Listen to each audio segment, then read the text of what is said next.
Hello friends, कैसे हैं आप सब। आई होप आप सब अच्छे होंगे और अच्छे से अपनी पढ़ाई कर रहे होंगे। तो फ्रेंड्स, आपको पता है कि हम बीपीएससी टीचर जो वैकेंसी है उसके लिए प्रिपरेशन कर रहे हैं। तो हमने इस आज जो है वो व्याकरण के इम्पॉर्टेंट प्रश्नों को लिया है। तो चलिए फ्रेंड्स, देर ना करते हुए वीडियो को शुरू करते हैं। उससे पहले अगर आप चैनल पर नए हो तो प्लीज़ चैनल को लाइक, शेयर और सब्सक्राइब कर दीजिए और बेल आइकन को भी प्रेस कर दीजिए जिससे आपको नोटिफिकेशन सबसे पहले मिल जाया करे और आपका वीडियो मिस ना हो। तो चलिए फ्रेंड्स, देखते हैं। पहला क्वेश्चन है हमारा, इनमें से कौन सा शब्द पुल्लिंग शब्द है।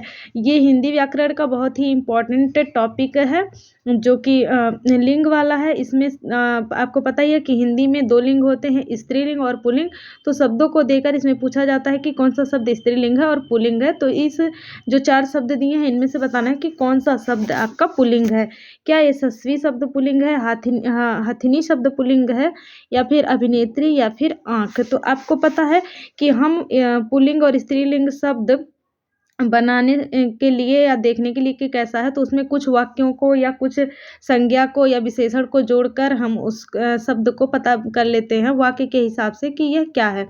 तो आपको पता है, अगर हमें यशस्वी कहना है तो हम क्या कहते हैं, यशस्वी बालक, यशस्वी पुरुष, इस तरह से कहते हैं। और हाथी, तो यशस्वी आपका क्या है, एक हो गया पुल्लिंग शब्द आपका यशस्वी। हाथी, इसका स्त्रीलिंग हाथी होता है। हथिनी का स्त्रीलिंग पुल्लिंग हाथी होता है, तो ये तो स्त्रीलिंग है। अभिनेत्री एक स्त्रीलिंग है, इसका पुल्लिंग होता है अभिनेता। इसका पुल्लिंग जो होता है वो अभिनेता होता है और अभिनेता होता है। और जो आपका आँख है, आँख क्या में हम कुछ विशेषण लगा के देख लेंगे। जैसे हम क्या बोलते हैं, बड़ी बड़ी आँखें, बड़ी बड़ी आँखें। बड़ा बड़ा आँखें नहीं लगाते हैं हम, बड़ी बड़ी आँखें लगाते हैं। तो बड़ी जो इंडिकेट कर रहा है वो कैसे शब्द को, स्त्रीलिंग शब्द को इंडिकेट कर रहा है। तो इसीलिए हमें पता चल गया कि जो यशस्वी है यही हमारा क्या है, एक पुल्लिंग शब्द है। नेक्स्ट क्वेश्चन हम देखेंगे, इनमें से कौन सा शब्द अर्क का अनेकार्थी शब्द है। ये बहुत ही ज़्यादा इंपॉर्टेंट क्वेश्चन है। आपको इसमें से बताना है अर्क का कौन सा अनेकार्थी। क्या अर्क मतलब इंद्र होता है, विष्णु होता है, पहाड़ होता है, या फिर चंद्रमा होता है। तो आपको पता है अर्क एक अनेकार्थी शब्द है। इसका एक अर्थ होता है सूर्य, एक अर्थ होता है इसका तांबा, तांबा, और एक अर्थ होता है इसका इंद्र। तो जो अनेकार्थी शब्द है अर्क का, उसका सही आंसर क्या है, इंद्र। इंद्र, अर्क मतलब क्या होता है, इंद्र। तो इसका ऑप्शन नंबर ए सही हो गया। नेक्स्ट क्वेश्चन हम देखेंगे, गीता पुस्तक पढ़ रही है। ये आपका काल का जो इम्पोर्टेंट प्रश्न है, जिस आपको पता है कि हिंदी में या इंग्लिश में जो भी हो उसमें तीन तरह के टेंस होते हैं, काल होते हैं। तो वर्तमान काल, भूतकाल और भविष्यकाल। तो आपको बताना है कि गीता ने पुस्तक पढ़ी। तो इसमें से गीता पुस्तक पढ़ी मतलब कि उसने पुस्तक पढ़ लिया है, मतलब कि यह पूर्ण वर्तमान है, कार्य जो है वो पूरा हो चुका। तो आपका ऑप्शन नंबर बी सही हो गया। नेक्स्ट का क्वेश्चन हम देखेंगे, इनमें से कौन सी भाषा का विकास मागधी अपभ्रंश से हुआ है। तो आपको पता है कि जो हमारी हिंदी भाषा है उसको 5 उप बोलियों में विभाजित किया गया है। और उसमें से आपका मगही है, मागधी है, और फिर ये हिंदी, पूर्वी हिंदी, पश्चिमी हिंदी और राजस्थानी है, और मागधी है। तो इन सब मिला के इसमें से पूछ रहा है मागधी जो है आपका वो अपभ्रंश, कौन से अपभ्रंश से इसमें से कौन सी भाषा का विकास मागधी अपभ्रंश से हुआ है। तो मागधी के अंतर्गत कौन कौन सा आता है, क्या बघेली आता है, अवधी आता है, गढ़वाली आता है, या फिर मगही आता है। तो आपको पता है कि मागधी जो है वो मगही जो है वो मागधी अपभ्रंश से आता है। अब आपका है बघेली, यह किस अपभ्रंश से आता है। तो आपको पता है कि अवधी और बघेली जो है ये पूर्वी अपभ्रंश, पूर्वी हिंदी से आता है, पूर्वी हिंदी से आता है।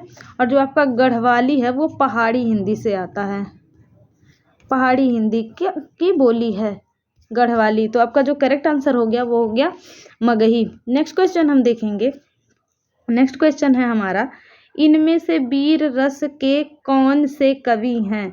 इसमें से वीर रस के कवि को आपको बताना है कि वीर रस का कवि कौन है। जयशंकर प्रसाद है, हरिवंश राय बच्चन है, रामधारी सिंह दिनकर है, या फिर सियाराम शरण गुप्त है। तो आपको पता है कि वीर रस की रचनाएं किसने लिखी हैं। जैसे आपका हो गया रसमिरथी, जो कि वीर रस से भरा हुआ रचना है। आपका हुंकार हो गया, हुंकार, कुरुक्षेत्र जो कि पूरा महाभारत की लड़ाई पे डिपेंड है, कुरुक्षेत्र। तो आपको इन रचना जब पढ़ने से ही आपको पता चल रहा होगा कि इसमें वीर रस की प्रधानता वाला ये सब रचनाएं हैं, और इन सब रचनाओं को करने वाले जो लेखक हैं वो कौन है?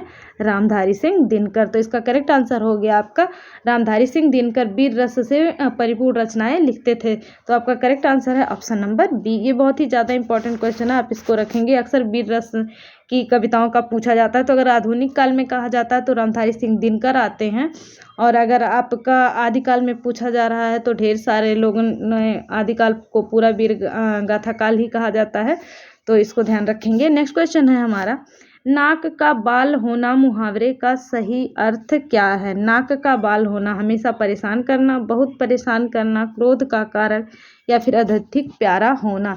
नाक का बाल होना ये मुहावरा अक्सर एग्जाम्स में पूछे जाते हैं, तो इसका जो करेक्ट आंसर है वो ऑप्शन नंबर डी है, अधिक प्यारा होना। अधिक प्यारी वस्तु को नाक का बाल कहते हैं। नेक्स्ट क्वेश्चन है हमारा, इसमें प्रयोगवाद के प्रवर्तक कौन है? प्रयोगवाद का प्रवर्तक किसे माना जाता है? मुक्तिबोध को, निराला को, महादेवी वर्मा को, या फिर अज्ञे को? तो प्रयोगवाद का जनक जो है वो किसे कहा जाता है? प्रवर्तक वो अज्ञे हैं, यानी कि सच्चिदानंद हीरानंद वत्ससेन अज्ञे। और अज्ञे जी की जो रचनाएं हैं, जैसे आपका शेखर एक जीवनी, ये बहुत ही इम्पोर्टेंट रचना है। आंगन के पार द्वार, ये रचना, हरी घास पर क्षण भर, इंद्रधनुष रौंदे हुए। तो ये सारी जो रचनाएं अज्ञे जी की, ये बहुत ही ज़्यादा इम्पॉर्टेंट है। तो इसका जो करेक्ट आंसर हो गया ऑप्शन नंबर डी, प्रयोगवाद के जो प्रवर्तक हैं वो अज्ञे हैं। नेक्स्ट क्वेश्चन हम देखेंगे, परमेश्वर में कौन सा समास है? परमेश्वर में तत्पुरुष समास है, अव्ययी भाव समास है, द्विगु समास है, या फिर कर्मधारय समास है? तो आपको पता है कि जो हमारा परमेश्वर है वो परम और धन ईश्वर से बना हुआ है। ईश्वर कौन सा ईश्वर? परम ईश्वर। मतलब कि इसमें एक शब्द विशेष है, विशेषण है, और एक शब्द विशेष है। तो ये कौन सा समास हो गया आपका? कर्मधारय।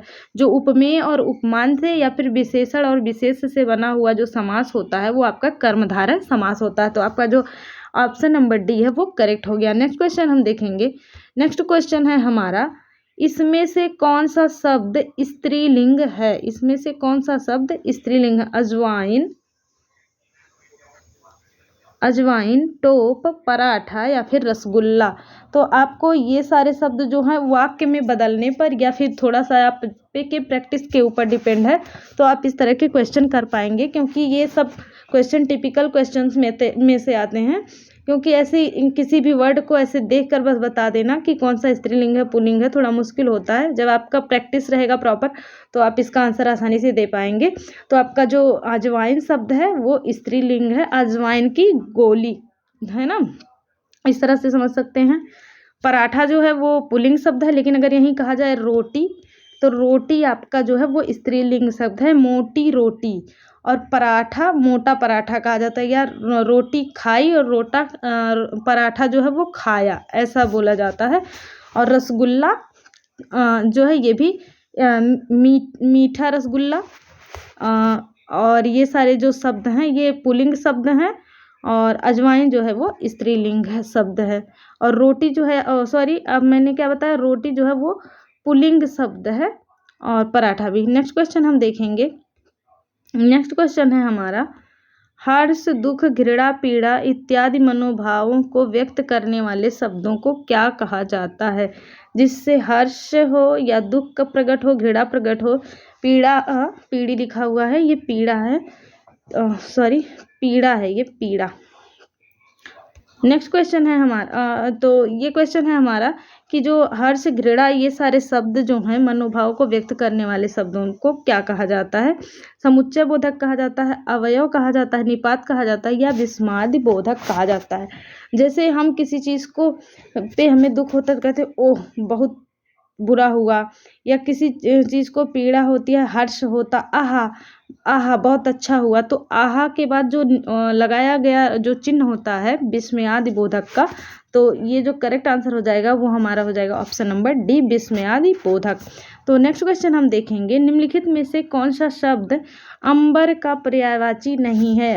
आप लोगों ने अंबर का पर्यायवाची शब्द जरूर पढ़ा होगा, तो इसमें पूछ रहा है कौन सा अर्थ नहीं है अंबर का? क्या अंबर मतलब वस्त्र होता है, आकाश होता है, कपास होता है या फिर अध्याय होता है? तो आपको पता है अंबर का मतलब वस्त्र भी होता है, अंबर का अर्थ जो है वो वस्त्र भी होता है, आकाश भी होता है, कपास भी होता है, लेकिन अध्याय जो है वो नहीं होता है। तो आपका करेक्ट आंसर जो हो जाएगा वो ऑप्शन नंबर डी, अध्याय जो है वो अंबर का अर्थ नहीं है। नेक्स्ट क्वेश्चन हम देखेंगे। नेक्स्ट क्वेश्चन है हमारा, महावीर प्रसाद द्विवेदी पत्रिका के संपादक बने? कौन सी पत्रिका के संपादक जो सरस्वती पत्रिका के संपादक कब बने? 1905 में बने, 1904 में बने, 1906 में बने या फिर 1903 में बने? तो आपको पता है कि महावीर प्रसाद द्विवेदी जो हैं वो सरस्वती पत्रिका के इसका संपादन का कार्य 1903 में संभाला था। कब संभाला था? 1903 में। इससे पहले जो सरस्वती पत्रिका है तो उसका जो गठन हो गया था शुरू, वो लगभग 1900 ईस्वी से ही शुरू हो गया था और 1901 ईस्वी में इसका जो कार्यभार संभाला था। सबसे पहले अगर पूछा जाए कि सबसे पहले जो संपादन का कार्य करते थे सरस्वती पत्रिका का, तो वो किसने शुरू किया था? तो श्याम सुंदर दास ने शुरू किया था। आप इसको ध्यान रखेंगे, श्याम सुंदर दास ने शुरू किया था, श्याम सुंदर दास ने। और कब शुरू किया गया था? 1901 ईस्वी में शुरू किया था। इनके बाद ही महावीर प्रसाद द्विवेदी ने शुरू किया था। तो नेक्स्ट क्वेश्चन हम देखिए, तो इसका करेक्ट आंसर हो गया आपका option number D. Next question हम देखेंगे। नेक्स्ट क्वेश्चन है हमारा, इनमें से शुद्ध शब्द कौन सा है? तो अध्येता है, अधिएता है, अध्येता है या अधेयता है? तो आपको पता है कि ऑप्शन को आपको देखकर ही पता चल रहा होगा कि इसका जो करेक्ट आंसर है वो आप कौन सा हो जाएगा? अध्येता। पढ़ने पे आपको पता चल जाएगा। तो आपको करेक्ट आंसर कौन सा है? ऑप्शन नंबर डी, अध्येता जो है वो शुद्ध है, बाकी सबकी वर्तनी जो है वो अशुद्ध है। नेक्स्ट क्वेश्चन हम देखेंगे, बांधा था विभु को किसने, इन काली जंजीरों से मणि वाले फड़ियों का मुख क्यों भरा हुआ था हीरों से? बांधा था किसने इन काली जंजीर मणि वाले फड़ियों का क्यों मुख भरा हुआ था हीरो से? तो आपको पढ़ने पे ही एक तरह से दिखाई दे रहा है कि बांधा था विभु को, जिसने विधु को माने कि सृष्टि को एक तरह से कह रहा है कि बांध लिया था ब्रह्मा को किसने? काली जंजीरों से। चंद्रमा को ही बांध लिया था काली जंजीरों से। तो इस तरह से एक कोई भी चंद्रमा को जो है वो बांध नहीं सकता है, तो इस तरह से एक अतिशयोक्त कहा जा रहा है। तो इसका जो करेक्ट आंसर है वो हो गया ऑप्शन नंबर डी, अतिशयोक्त अलंकार। नेक्स्ट क्वेश्चन हम आपको फ्रेंड्स से कमेंट करके बताएंगे कि जो ये पंक्ति है वो किस रचनाकार की हैं और किस रचना से हैं, ये भी आप बता सकते हैं अगर आपको पता हो। ये बहुत ही ज़्यादा इंपॉर्टेंट पंक्ति है, साहित्य वालों का जो 80 क्वेश्चन है उसमें ये पंक्ति दे सकता है। आप कमेंट करके बताएंगे कि बांधा था विधु को किसने, इन काली जंजीरों से फड़ी वाले मणियों का मुख क्यों भरा हुआ था हीरो से? यह किस रचनाकार की पंक्ति है? तो चलिए फ्रेंड्स, देर न करते हुए देखेंगे नेक्स्ट क्वेश्चन, इनमें से कौन सा शब्द नदी का पर्यायवाची नहीं है? नदी का पर्यायवाची नहीं है। सरिता, आपदा, निम्नगा, अपगा। तो आपको पढ़ने पे पता चल रहा है सरिता जो है वो पर्यायवाची है, निम्नगा भी पर्यायवाची है, अपगा भी पर्यायवाची है नदी का। आपदा नहीं होता है, अपगा होता है। तो आपका जो करेक्ट आंसर हो गया वो option number B. Next question हम देखेंगे, अनुनासिक स्वरों का उच्चारण का स्थान कौन सा है? अनुनासिक स्वरों का जो उच्चारण है वो किस स्थान से होता है? नाक और मुंह से होता है, नाक से होता है, मुख से होता है या फिर ओष्ठ से होता है? तो आपको पता है अनुनासिक जो शब्द हैं वो नसिका वाले शब्द होते हैं, जिनको नसिका और मुख से बोला जाता है। तो इसका ऑप्शन नंबर ये हो गया, नाक और मुंह दोनों से। नेक्स्ट क्वेश्चन है हमारा, निम्नलिखित में से कौन सा शब्द बहुवचन है? निम्नलिखित में से कौन सा शब्द बहुवचन है? यानी कि जो शब्द हमेशा बहुवचन में ही प्रयोग होते हैं, कभी वो एक वचन में प्रयोग नहीं होते हैं, उन सब के लिए पूछा जा रहा है कि कौन सा शब्द बहुवचन है। माता, क्या माता बहुवचन है? प्राण बहुवचन है? लड़का बहुवचन है या फिर किताब बहुवचन है? तो आपका जो ये प्राण शब्द है वो हमेशा बहुवचन में यूज होता है। अगर एक के लिए भी आएगा ये प्राण शब्द, एक व्यक्ति के लिए भी यूज होगा तो वो बहुवचन में ही यूज होगा। जैसे उसके प्राण निकला नहीं होगा, उसके प्राण निकल गए, ऐसे निकल गए, यानी कि इसको बहुवचन में हमेशा प्राण को बोला जाता है। और कई शब्द हैं, जैसे दर्शन शब्द है तो ये भी हमेशा बहुवचन में यूज होता है। समाचार जो शब्द है, इस शब्द को आप नोट डाउन कर लेंगे, बहुत ही ज़्यादा इंपॉर्टेंट है। बस मुश्किल से 4 से 6 शब्द हैं जो कि बार-बार उन्हीं 4 से 6 शब्दों को एग्ज़ाम्स में रिपीट किया जाता है, जो कि हमेशा बहुवचन में यूज़ होते हैं। तो आपका प्राण हो गया, दर्शन हो गया, समाचार हो गया, आँसू, यही कुछ शब्द हैं जो हमेशा बहुवचन में यूज होते हैं और इन्हीं को एग्जाम्स में पूछा जाता है। तो आपका जो करेक्ट आंसर है फ्रेंड्स वो हो गया प्राण, option number B. Next question हम देखेंगे। नेक्स्ट क्वेश्चन हमारा, इनमें से कौन सा शब्द तत्सम है? तो क्या पंख तत्सम है, पारा तत्सम है, पवन तत्सम है या फिर पकवान तत्सम है? तो आपको पता है पंख जो है ये तद्भव शब्द है, इसका जो तत्सम होता है वो पक्ष होता है। पारा जो है इसका यशद होता है और जो पवन है ये आपका तत्सम शब्द है। तो करेक्ट आंसर हो गया आपका पवन। और जो ये पकवान है इसका पक्वान होता है, पक्वान तत्सम शब्द होता है पकवान। तो ये तीनों शब्द जो हैं आपके तद्भव हैं और आपका जो तत्सम शब्द है वो है पवन। नेक्स्ट क्वेश्चन हम देखेंगे, रीतिकाल को श्रृंगार काल किसने कहा था? रीतिकाल को श्रृंगार काल किसने कहा था? विश्वनाथ प्रसाद मिश्र ने कहा था, रमाशंकर शुक्ल रसाल ने कहा था, मिश्र बंधुओं ने कहा था या फिर रामचंद्र शुक्ल ने कहा था? तो आपको पता है कि जो क्या नाम है रीतिकाल है उसको श्रृंगार काल किसने कहा था? विश्वनाथ प्रसाद मिश्र ने कहा था। तो आपका ऑप्शन नंबर ए करेक्ट हो जाएगा। अब आप बताएंगे कि रामचंद्र शुक्ल ने रीतिकाल को क्या क्या नाम दिया था? तो रामचंद्र शुक्ल ने रीतिकाल को रीतिकाल और उत्तर मध्यकाल नाम दिया था, उत्तर मध्यकाल नाम दिया था। अब आप बताएंगे मिश्र बंधुओं ने रीतिकाल को क्या नाम दिया था? मिश्र बंधु ने रीतिकाल को अलंकृत काल नाम दिया था, अलंकृत काल। और आप बताएंगे रमाशंकर शुक्ल रसाल ने रीतिकाल को क्या नाम दिया था? ये चारों बहुत ही ज़्यादा इंपॉर्टेंट है, आप इसको याद रखेंगे। रमाशंकर मिश्र रसाल ने कला काल नाम दिया था, कला काल, रीतिकाल को कला काल नाम दिया था। तो ये आपके चारों ऑप्शन हो गए, इससे आपके 4 क्वेश्चन निकल के आए हैं, आप इसको ध्यान रखेंगे। और जो ये प्रश्न है हमारा उसका जो करेक्ट आंसर है वो है विश्वनाथ प्रसाद मिश्र, श्रृंगार काल को रीतिकाल को श्रृंगार काल कहा था। नेक्स्ट क्वेश्चन है हमारा, एकदम सिंपल सा क्वेश्चन है, जिनका जन्म पहले हुआ हो के लिए उपयुक्त शब्द बताइए। जिसका जन्म पहले हुआ, अग्रणी बोलते हैं, अग्र बोलते हैं, अग्रज बोलते हैं या फिर इन में से कोई नहीं। तो आपको पता है जिसका जन्म पहले होता है वो अग्रज होता है, जिसका जन्म बाद में होता है वो अनुज होता है। यानी कि अग्रज मतलब बड़ा भाई और अनुज मतलब छोटा भाई। नेक्स्ट क्वेश्चन हम देखेंगे। नेक्स्ट क्वेश्चन है हमारा, बाल का गलत अर्थ है, बाल का गलत अर्थ कौन सा होगा? तो आपको क्या बाल जो है ये एक अनितकार्थी शब्द है, तो उसके कई अर्थ होंगे, उन्हीं से पूछा जा रहा है इन तीनों में, चारों में से कौन सा जो है वो बाल का अर्थ नहीं है, बाकी 3 बाल के अर्थ हैं। तो आपको पता है केस मतलब भी बाल होता है, 16 वर्ष लड़की को भी बाल बोला जाता है, यानी कि बाला कहा जाता है, सुना होगा आपने। और कान का आभूषण इसको भी जो है वो बाल बोला जाता है। और अनाज की फुनगी इसको जो है ये बाल नहीं बोला जाता। तो आपका करेक्ट आंसर हो जाएगा option number D. Next question हम देखेंगे, सही रूप है, कौन सा सही रूप है, यानी कि वाक्य का जो सही रूप है उसको बताना है, वाक्य शुद्धि का ये प्रश्न है। उनके पास बहुत सोने हैं, उनके पास बहुत सोना है, उनके पास बहुत सोना है, उनके पास बहुत सोने हैं। तो उनके पास बहुत सोना है, आपका जो ये है नहीं होगा, है होगा। तो जो आपका करेक्ट आंसर है वो हो जाएगा आपका option number C. Next question देखेंगे। नेक्स्ट क्वेश्चन हमारा, पट धन रिपु इससे बनी संधि है। तो पट और रिपु से जो बनेगा संधि तो वो आपका कौन सा हो जाएगा? व्यंजन संधि हो जाएगा, यड़ संधि हो जाएगा, आदेश हो जाएगा या फिर विसर्ग हो जाएगा। तो आपका जो ये इसका करेक्ट आंसर है वो हो जाएगा व्यंजन संधि पट धन रिपु। नेक्स्ट क्वेश्चन हम देखेंगे, आँखों का पानी ढलना, आँखों का पानी ढलना का अर्थ क्या हो जाएगा? अत्यंत प्रिय होना, बेशर्म बन जाना, अक्ल आ जाना या धोखा देना। तो आपको पता है आँखों का पानी ढलने का मतलब होता है बेशर्म बन जाना।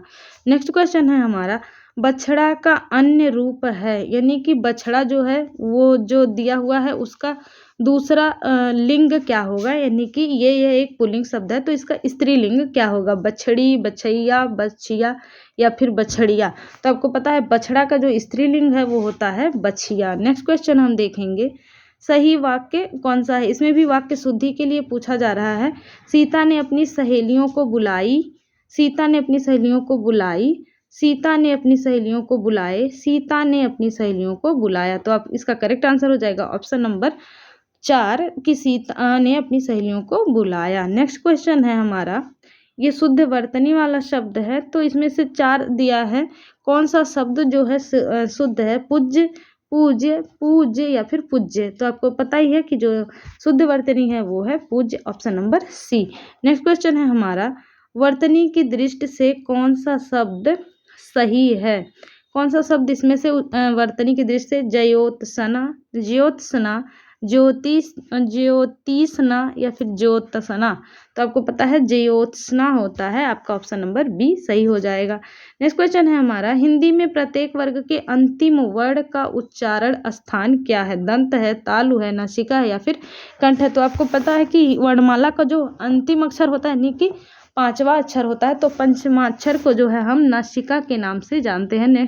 तो करेक्ट आंसर हो गया हमारा option number C. Next question हम देखेंगे, ये हमारा वर्णमाला चैप्टर का इंपॉर्टेंट क्वेश्चन है, आप इसको ध्यान रखेंगे। नेक्स्ट क्वेश्चन है हमारा, निम्नलिखित में से कौन सा स्वर संयुक्त स्वर है, आ, ए, ऐ, री। तो इसमें से री नहीं है, आ, ऐ, ओ। तो इसमें से जो संयुक्त आ नहीं है। फिर नेक्स्ट है ऑप्शन आ, ऐ, ओ। तो इसमें से हमारा आ जो है वो संयुक्त नहीं है। और फिर जो इसमें से संयुक्त वाला बचा वो बचा ए, ऐ, ओ। ये तीनों जो हैं वो संयुक्त स्वर हैं। नेक्स्ट क्वेश्चन है हमारा, प्रा में पूर्ण वर्ण कौन सा है, प्रा में कौन सा पूर्ण वर्ण है।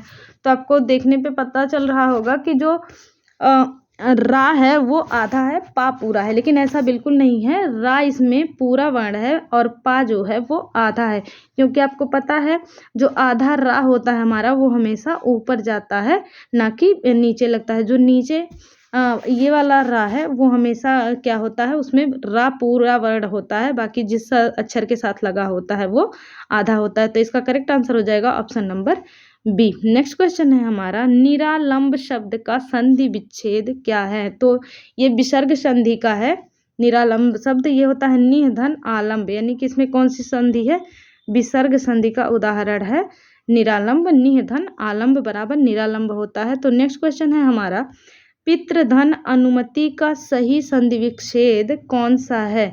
पितृधन अनुमति से बना है पित्रानुमति, पितृनुपति, पितृ अनुमति या पित्रानुमति। तो आपका जो करेक्ट आंसर है वो हो जाएगा पितृ अनुमति। यहाँ पित्रानुमति पे आप कंफ्यूज नहीं होंगे, ये सिंगल इसमें मात्रा होता है, आ की मात्रा नहीं लगी हुई होती है। तो इसका जो करेक्ट आंसर है वो जाएगा पितृ अनुमति। नेक्स्ट क्वेश्चन है हमारा, प्यास का तत्सम शब्द क्या है। प्यास का प्यासा, पिपासा, पियासा या फिर प्यासा। तो आपको पता है प्यास का जो तत्सम शब्द है वो पिपासा है, यानी कि पीने का इच्छुक, पिपासा।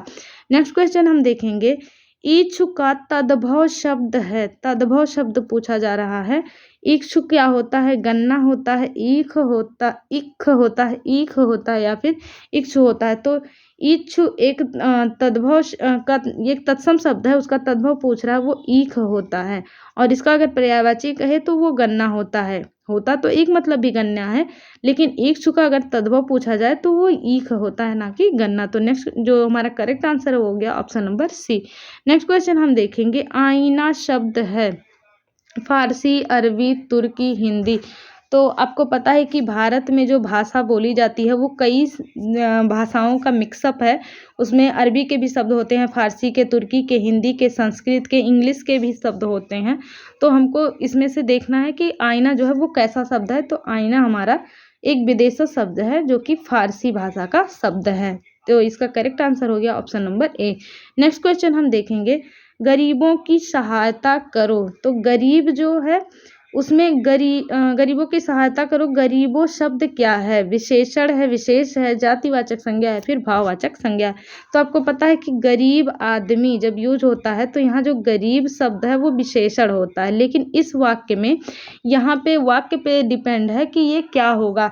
यहाँ जो वाक्य हुआ है गरीबों की सहायता, तो कहा आपको सेंटेंस पढ़ने पे पता चल रहा है कि एक विशेष वर्ग को संकेत किया जा रहा है।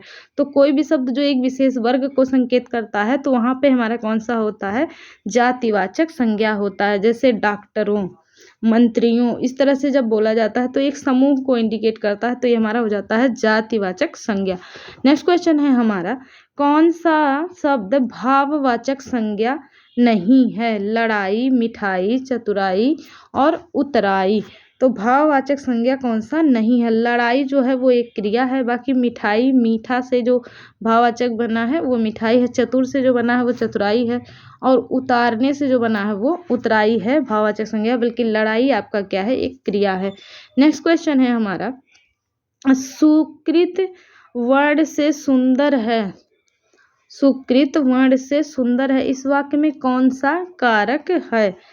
तो इसमें करण कारक है, संप्रदान कारक है, अपादान कारक है, या फिर संबंध कारक है। तो इसमें अलग किया जा रहा है, तुलना किया जा रहा है, इसलिए यहाँ पे अपादान कारक है। सुकृत वर्ण से सुंदर है, तो इसका करेक्ट आंसर हो गया option number B. Next question है हमारा, श्याम ने गाना गाया होगा।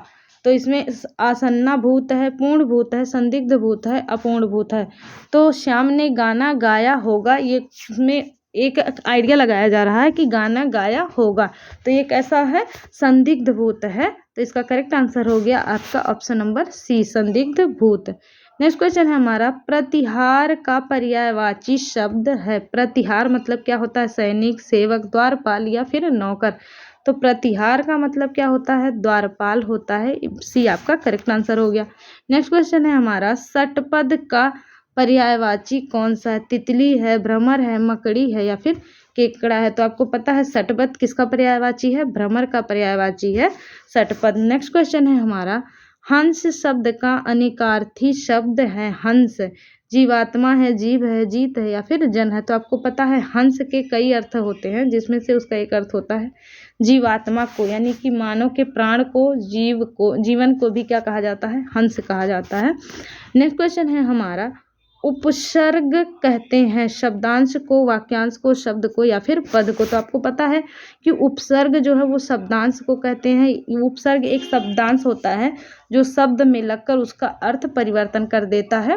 तो इसका करेक्ट आंसर हो जाएगा ऑप्शन नंबर ए।